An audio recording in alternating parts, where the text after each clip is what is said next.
There's one thing we heard from everyone we interviewed in Colorado about the effects of legalizing marijuana. The federal government is not doing enough. And typically the best way to do that. On Monday, we introduced you to Ashley Grace, the chief marketing officer for Charlotte's Web Hemp. He told us there isn't enough medical cannabis research to satisfy the federal government because institutions are hesitant to launch studies out of fear that doing so may jeopardize federal funding they receive. And so you get this loop of ridiculousness that prevents the accurate research and that we really need. You usually find out that position was echoed by Elan Nelson of the Medicine Man Dispensary from Tuesday's story. and some blackberry kush. It's been frustrating for us in the industry to see that the science isn't there because the federal government is really standing in the way of progress. But the federal government still taxes the incomes of people in the pot business at rates as high as 70% because the IRS prohibits certain deductions in this line of work. And that's not all. Because so many banks are afraid to touch the marijuana industry, all of the transactions have to be in cash. This is just some of what's on site here at this location. When's the last time you saw $12,000 in cold, hard cash? It makes us a sitting duck. We've had people attempt to rob us both at our grows as well as at our shops. The data in there. In Wednesday's story, you heard from Ben Court, who helps manage an addiction and recovery center. He told us President Obama shoulders the blame for the Wild West aspects of legalized weed. As our first African-American president, as a man who consumed when he was young, and he would have had such a voice with a young urban population. And I think a couple of words from him saying, man, slow down, ease up, it just would have been so beautiful. Has a lot less support in Colorado. Thursday's story featured Colorado Springs Mayor John Suthers, a former federal prosecutor himself.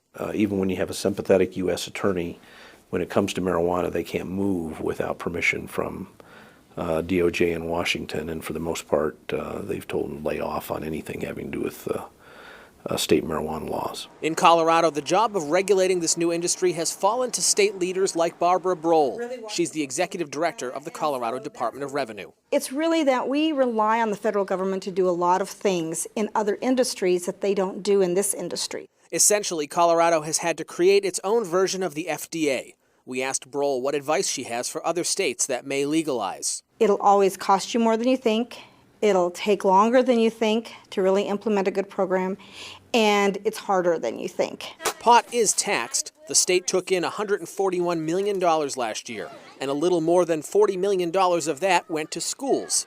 The rest went to drug education, prevention, and treatment. What this does with the taxing model that we have in place is it allows this industry to pay for itself and the surrounding social costs that are attendant to this industry. So the state's not getting rich on this? No, the state is not getting rich on this, but it's also not having to divert money that would go to other things to this. This is not the legalization of small amounts of marijuana. Perhaps the best take on Colorado's experiment comes from Greenwood Village Police Chief John Jackson.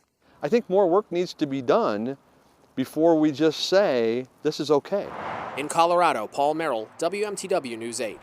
And last night, Paul spoke by phone with the acting U.S. Attorney for the District of Colorado to get his reaction to the criticism that you just heard on that story. Take a listen.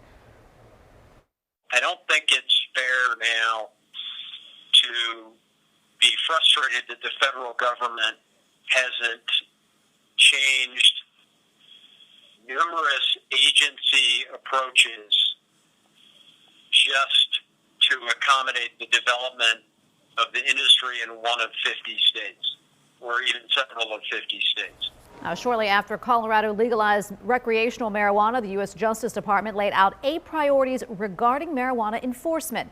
Those include preventing youth use and organized crime.